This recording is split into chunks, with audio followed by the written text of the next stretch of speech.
Okay hello. तो आज की क्लास में हम एक नया चैप्टर शुरू करने वाले हैं और वो क्या है, classification of elements and periodicity in properties. अब बेसिकली होता यही है कि हमारे पास जो एलिमेंट्स होते हैं, तुम्हें पता है जैसे कि iron, potassium, sodium, hydrogen, helium, बहुत सारे एलिमेंट्स हैं। सबको क्लासिफाई करना जरूरी होता है। किसी भी चीज को पढ़ने के लिए, समझने के लिए उसको क्लासिफाई करके पढ़ोगे तो ज्यादा आसान होता है। तुम्हारे स्कूल में भी तुम्हें सारे स्टूडेंट्स को रोल नंबर दिए गए होते हैं, रोल नंबर्स में भी सेक्शंस बटे हुए होते हैं, वो क्लासिफाई करना ही तो हुआ ताकि तुम्हें एक तरीके से ऑर्गेनाइज करना आसान हो जाए। सेम चीज एलिमेंट्स के साथ भी करी जाती है और ऐसा बहुत सारे साइंटिस्ट्स ने करा, ठीक है ना।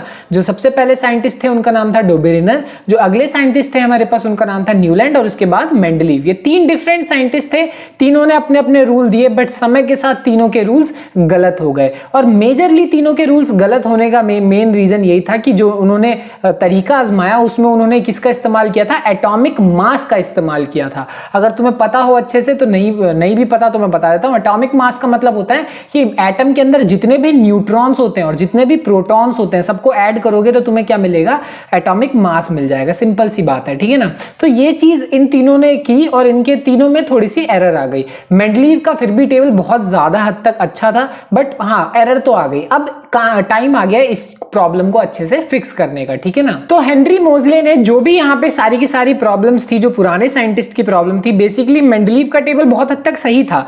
तो उन्होंने देखा कि जो भी प्रॉब्लम्स हैं उसको उन्होंने ठीक करके एक नया वो बनाया और उसको हम बोलते हैं मॉडर्न पीरियोडिक लॉ।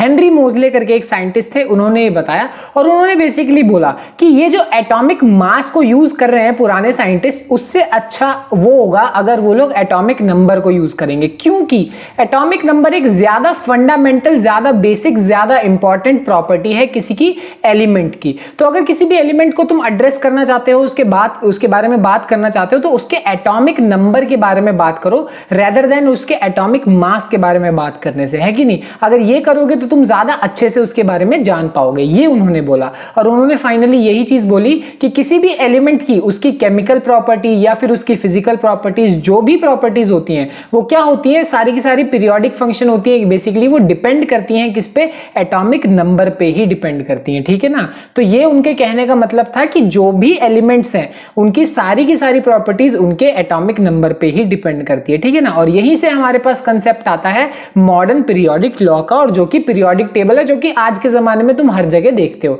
ये है वो पीरियोडिक टेबल जो कि क्या नाम है, पुराने साइंटिस्ट की सारी गलतियों को ठीक होने के बाद फाइनली ये बना, और ये परफेक्टली सही है और ज्यादातर आज के जमाने में हम सिर्फ इसी को यूज करते हैं, ठीक है ना। अब नेक्स्ट बात करते हैं किसके बारे में, पीरियोडिक लॉ के सिग्निफिकेंसेस के बारे में। अब ये जो भी पीरियोडिक लॉ में जो जो चीजें बोली गई एटॉमिक नंबर से रिलेटेड, इससे एक्चुअल में फायदा क्या हुआ, क्या क्या चीजें निकल के आई और क्या क्या आगे बहुत सारी फायदे हमें देखने को मिलेंगे।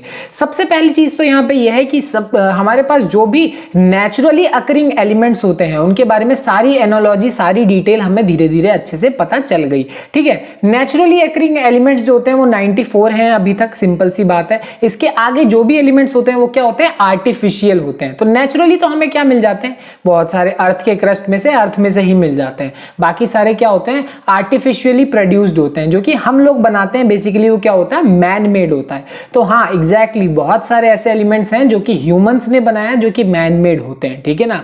तो ये वाली बात है। दोनों के ही बारे में बहुत ही अच्छे से हमें बहुत सारी चीजें बताई किसने, पीरियोडिक लॉ ने, ठीक है, समय के साथ। आगे आखिरी चीज ये बोलते हैं वो कि बेसिकली जो हम लोगों ने पीछे इलेक्ट्रॉनिक कन्फिग्रेशन पढ़ा सेकंड चैप्टर में, अगर तुम्हें नहीं पता इलेक्ट्रॉनिक कन्फिग्रेशन क्या होता है, मैंने वहां पे अच्छे से सिखाया, तुम चाहो तो चेक कर सकते हो, ठीक है। तो अब जैसे कार्बन है, कार्बन के इलेक्ट्रॉनिक कन्फिग्रेशन को हम जब लिखते हैं तो हमें इस कन्फिग्रेशन से ही बहुत बहुत बहुत सारी चीजें अपने आप पता लगने लगती है। तो ये एक बहुत ज्यादा इंपॉर्टेंट बात थी पीरियोडिक लॉ की, ठीक है ना। तो आप फाइनली बात कर लेते हैं मॉडर्न डे के पीरियोडिक टेबल की, यानी present form of periodic table, यानी वो पीरियोडिक टेबल जो आज के जमाने में हर जगह यूज होता है, ठीक है ना।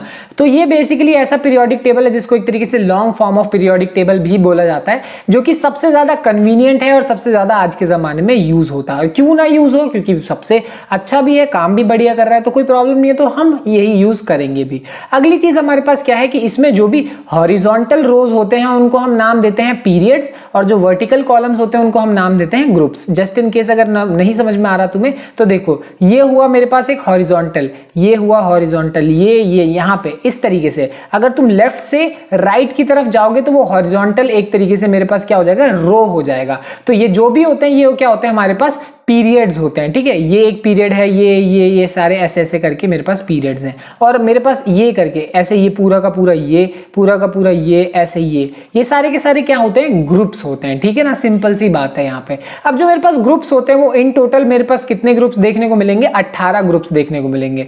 ये है ग्रुप नंबर 1, ठीक है, ये है ग्रुप नंबर 2, ये है 3, ये है 4, 5, 6, ऐसे ऐसे करते करते मेरे पास टोटली कितने ग्रुप्स होते हैं, 18 ग्रुप्स होते हैं, ठीक है ना। और अगली चीज मेरे पास क्या है, periods, number of periods. Totally मेरे पास जो पीरियड्स होते हैं वो कितने होते हैं, 7। पीरियड नंबर 1, पीरियड नंबर 2, 3, 4, 5, 6 और 7। समझ में आ गई बात। तो इस तरीके से हमने कैटेगराइज किया हुआ है अपने पीरियोडिक टेबल को। यहां पे तुम्हें एक बात जरूरी है समझने की, जो भी एलिमेंट्स एक ही ग्रुप में लाई करते हैं उन सब की प्रॉपर्टीज बिल्कुल सेम होती है, हूबहू होती है।